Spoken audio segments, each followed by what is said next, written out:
نحمده ونصلي ونسلم على رسوله الكريم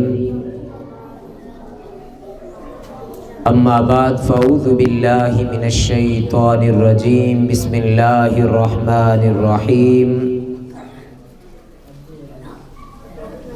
قال الله تبارك وتعالى في القرآن المجيد والفرقان الحميد الذين آتيناهم الكتاب يتلونه حق تلاوته صدق الله العظيم۔ محترم المقام حافظ القاری محمد اعجاز علی قادری صاحب، محترم المقام محمد طاہر نواز صاحب اور جامعۃ الامین کے بہت ہی پیارے طالب علموں اور مدرسہ حاضہ میں قرآن مجید کی تعلیم حاصل کرنے والے طلباء، میں نے سورہ بقرہ کی ایک آیت مبارکہ آپ کے سامنے تلاوت کی جس میں اللہ رب العزت نے ارشاد فرمایا الذین آتیناہم الکتاب، وہ لوگ جن کو کتاب عطا کی گئی، جن کو کتاب دی گئی، یتلونہ حق تلاوتی، وہ اس کی تلاوت اس طرح کرتے ہیں، اس کا مطالعہ اس طرح کرتے ہیں، اس کو پڑھتے اس انداز سے ہیں کہ حق تلاوتی، اس کی تلاوت کا، اس کے پڑھنے کا وہ حق ادا کر دیتے ہیں۔ اور پھر فرمایا اولئک یؤمنون بی، یہی وہ لوگ ہیں جو مومن ہیں۔ تو گویا پتہ یہ چلا کہ مومن وہ ہے جو قرآن کی تلاوت کرتا ہے اس انداز کے ساتھ، یعنی خوبصورت آواز کے ساتھ، وہ قواعد و ضوابط جو پڑھتے ہوئے جن کا خیال کرنا چاہیے ان کا خیال کرتے ہوئے جو لوگ تلاوت کرتے ہیں، اللہ رب العزت نے فرمایا کہ وہی لوگ مومن ہیں۔ وہی لوگ کون ہیں؟ مومن ہیں۔ حدیث مبارکہ میں تاجدار کائنات صلی اللہ علیہ وسلم نے ارشاد فرمایا کہ خیرکم من تعلم القرآن وعلمہ، تم میں سے بہترین لوگ وہ ہیں جو قرآن کا علم حاصل کرتے ہیں، قرآن کو پڑھتے ہیں، قرآن کو پڑھنے کا علم حاصل کرتے ہیں، اور جب قرآن ان کو آ جاتا ہے وہ قرآن پڑھنا سیکھ لیتے ہیں، پھر کیا کرتے ہیں؟ وَعَلَّمَهُ، وہ دوسروں کو سکھاتے ہیں۔ یہ اتنی بڑی دولت ہے جو انسان اس دنیا سے تو جا سکتا ہے، مگر یہ علم جو آپ نے حاصل کیا، یا یہ وہ علم جو دوسروں تک آپ نے سکھا دیا، یہ مرنے کے بعد بھی آپ کے نامہ اعمال میں نیکیوں کا اضافہ نہ صرف بڑھتا رہے گا بلکہ قیامت کے دن اللہ رب العزت آپ کی اس نیکی کی وجہ سے آپ کو سرخرو فرمائیں گے۔ اسی طرح حدیث مبارکہ میں آتا ہے کہ تاجدار کائنات صلی اللہ علیہ وسلم نے ارشاد فرمایا کہ لوگوں جس طرح لوہے کو زنگ لگ جاتا ہے اسی طرح انسان کے دل کو ہی زنگ لگ جاتا ہے۔ کیا ارشاد فرمایا؟ کہ جس طرح آپ دیکھتے ہیں کہ لوہے کو اگر آپ زمین کے اندر دبا دیں یا اس کے اوپر پانی پھینکتے رہیں تو ایک وقت کے بعد اس کے اوپر زنگ لگ جاتا ہے۔ فرمایا کہ اسی طرح انسان کا دل ہے، اس کو بھی زنگ لگ جاتا ہے۔ اور ایک حدیث مبارکہ میں آتا ہے کہ جب انسان ایک گناہ کرتا ہے تو انسان کے دل پر ایک سیاہ رنگ کا دھبا لگ جاتا ہے، جب انسان دوسرا گناہ کرتا ہے تو انسان کے دل پر ایک اور سیاہ دھبا لگ جاتا ہے۔ جو انسان اس گناہ کی کثرت لگ جاتا ہے ویسے ویسے یہ جو دھبے ہیں انسان کے دل پر یہ بڑھتے چلے جاتے ہیں، یہاں تک کہ ارشاد فرمایا کہ گناہوں کی کثرت کی وجہ سے سارا دل سیاہ ہو جاتا ہے۔ اور پھر ارشاد فرمایا فرمایا کہ کوئی چیز نہیں جو دل کو صاف کر سکے. اگر دل کو صاف کرنا چاہتے ہیں، اگر یہ چاہتے ہیں کہ جو گناہوں کی وجہ سے آپ کے دل کے اوپر دھبے لگ گئے، وہ سیاہ ہو گیا، زنگ آلود ہو گیا، فرمایا اس کو زنگ سے کوئی بھی چیز نہیں بچا سکتی ماں سوائے دو چیزوں کے. کتنی چیزوں کے؟ دو چیزوں کے. اس میں سے ایک تلاوت قرآن ہے. یعنی جب آپ قرآن کی تلاوت کرتے ہیں، تلاوت قرآن کی اتنی برکات اللہ پاک عطا کرتا ہے کہ تلاوت قرآن کی وجہ سے آپ کا دل جو زنگ آلود ہو چکا ہے، تلاوت قرآن کی وجہ سے اللہ پاک آپ کے دل کے زنگ کو دور فرما دیتا ہے.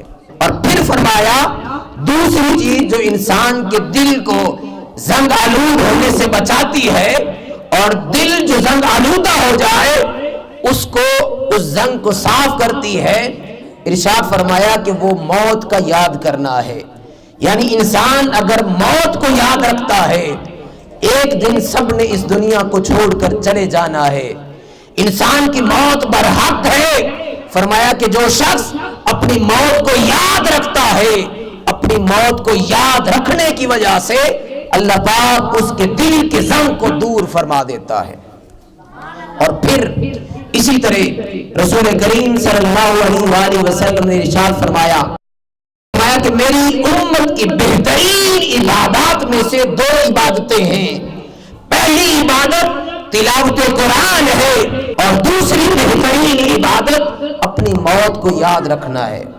پھر اسی طرح حضرت ابو امامہ رضی اللہ تعالیٰ عنہ سے ایک حدیث روایت ہے، وہ فرماتے ہیں اقرأوا القرآن فَإِنَّهُ يَأْتِي يَوْمَ الْقِيَامَةِ شَفِيعًا لِأَصْحَابِهِ. فرمایا کہ کوئی قرآن پڑھا کرو، قرآن کی تلاوت کیا کرو، قرآن کا مطالعہ کیا کرو، قرآن کو پڑھا اور سمجھا کرو، اور اس کو پڑھ کر، اس کو مطالعہ کر کے، اس کا مطالعہ کرنے کے بعد پھر اس پر عمل کرو. فرمایا کہ اقرأوا القرآن، اگر تم قرآن کو پڑھتے رہو گے، اگر تم قرآن کی تلاوت کرتے رہو گے، اگر تم قرآن کی زیارت کرتے رہو گے، تو کیا ہوگا؟ کل قیامت کے دن جب ہر طرف نفسا نفسی کا عالم ہوگا، جب بھائی بھائی کا دشمن بن چکا ہوگا، فرمایا کہ اس دن یہ قرآن شفیعاً لأصحابہ، یہ قرآن سفارشی بنے گا اس کے لیے جو اس دنیا کے اندر قرآن کی تلاوت کرتا ہوگا. گویا پتہ یہ چلا کہ اگر ہم اس دنیا کے اندر تلاوت قرآن کو، قرآن کو سیکھنے کو، قرآن کے پڑھنے کو اپنا معمول بنا لیں گے تو کیا ہوگا؟ کل قیامت کے دن یہ قرآن ہماری سفارش کرے گا اللہ کے حضور. پھر اسی طرح حضور نبی اکرم صلی اللہ علیہ وسلم نے ارشاد فرمایا، حضرت عبداللہ بن عمر سے یہ حدیث روایت ہے، آپ فرماتے ہیں الصیام والقرآن یشفعان للعبد.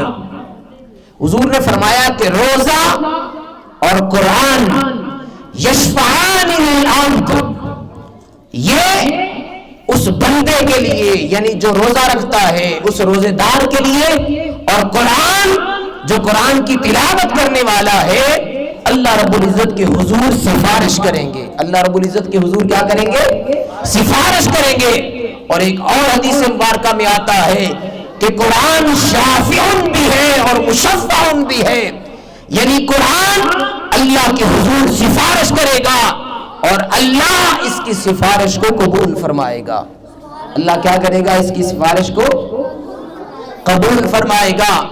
پھر اسی طرح حضور نبی اکرم صلی اللہ علیہ وسلم نے ارشاد فرمایا کہ قرآن اللہ کی بارگاہ میں عرض کرے گا کہ باری تعالیٰ، یہ قاری قرآن جو میری قرآن مجھے پڑھتا تھا، میری تلاوت کرتا تھا، تلاوت قرآن کی وجہ سے باری تعالیٰ یہ ساری رات جاگتا رہا، یہ تیری بارگاہ میں کھڑا رہا، میری تلاوت کرتا رہا، مجھے پڑھتا رہا.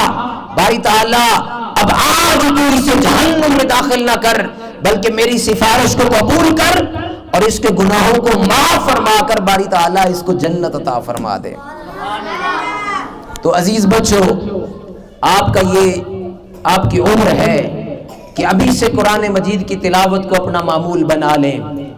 آپ جب قرآن سیکھنے کے لیے صبح آتے ہیں یا شام کو آتے ہیں، اگر گھر سے یہ ارادہ لے کر آئیں گے کہ ہم قرآن کو سیکھنے کے لیے جا رہے ہیں، تو خدا کی عزت کی قسم آپ کا یہ جو راستے میں چلنا ہے، آپ 1 قدم اٹھاتے ہیں، 2 قدم اٹھاتے ہیں، 10 قدم اٹھاتے ہیں، یہ آپ کا قدم اٹھانا اللہ رب العزت اس کے بدلے میں آپ کو نیکی عطا فرمائے گا۔ آخری حدیث مبارکہ عرض کر کے ختم کرتا ہوں۔ حضرت ابو درداء رضی اللہ تعالیٰ عنہ سے حدیث روایت ہے، ابو داؤد شریف کی حدیث مبارکہ ہے کہ رسول کریم صلی اللہ علیہ وسلم نے ارشاد فرمایا کہ جب کوئی شخص علم حاصل کرنے کے لیے، آپ بھی گھر سے کس لیے نکلتے ہیں؟ قرآن کا علم حاصل کرنے کے لیے نکلتے ہیں نا، یا کوئی اور مقصد ہے آپ کا؟ اسی مقصد کے لیے آپ مسجد میں آتے ہیں، اسی مقصد کے لیے آپ مدرسہ میں آتے ہیں۔ فرمایا کہ جب کوئی شخص علم کے حصول کے لیے اپنے گھر سے نکلتا ہے، اللہ رب العزت فرشتوں کو حکم دیتے ہیں کہ اس بندے، اس بچے کے پاؤں کے نیچے فرشتوں کو حکم ہوتا ہے کہ پر بچھا دو۔ اللہ رب العزت کے وہ مقرر فرشتے وہ شخص جو علم کے حصول کے لیے گھر سے نکلا ہوتا ہے اس کے پاؤں کے نیچے بچھا دیتے ہیں، اور جب تک وہ علم کے حصول کے لیے چلتا رہتا ہے، راستے میں رہتا ہے، تب تک فرشتوں کے پر اس کے پاؤں کے نیچے ہوتے ہیں۔ گویا عزیز طلبہ، آپ علم حاصل کرنے کے لیے یہاں آئے، آپ گھر سے نکلے، آپ کے پاؤں کے نیچے فرشتوں نے پر بچھا دیے۔ آپ کو نظر آتے ہیں؟ نہیں، لیکن آپ جب بھی گھر سے نکلتے ہیں آپ کے پاؤں کے نیچے فرشتے پر بچھاتے ہیں۔ اور پھر حضور نبی اکرم صلی اللہ علیہ وسلم نے ارشاد فرمایا، اب دنیا داری کے اندر اگر کوئی آپ کے پاؤں کے نیچے جوتا ہی رکھ دے یا کوئی اور چیز رکھ دے، کپڑا رکھ دے، تو آپ بڑا فخر کرتے ہیں، واہ جی واہ، میں فلاں کے گھر گیا، اس نے تو دیکھے میرے لیے چادر بچھا دی، اس نے میرے لیے چارپائی رکھ دی، اس نے میرے لیے کرسی رکھی، مجھے عزت کے ساتھ رکھا، میری حوصلہ افزائی کی، مجھے ویلکم کہا، خوش آمدید کہا، میری عزت بڑھائی۔ لیکن قربان جائیے، وہ شخص، وہ بچہ جو علم کے حصول کے لیے گھر سے نکلتا ہے، اس کے پاؤں کے نیچے اللہ تعالیٰ کے حکم سے فرشتے پر بچھاتے ہیں، اور جس کے پاؤں کے نیچے فرشتے پر بچھائیں اس کی عظمت کا عالم ہی کیا ہوگا۔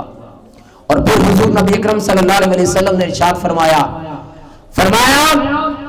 کہ جو علماء ہیں، علم حاصل کرنے والے، دین کا علم حاصل کرنے والے، قرآن کا علم حاصل کرنے والے، فرمایا کہ علماء کے لیے دنیا کی ہر شے اس کے لیے سفارش کرتی ہے۔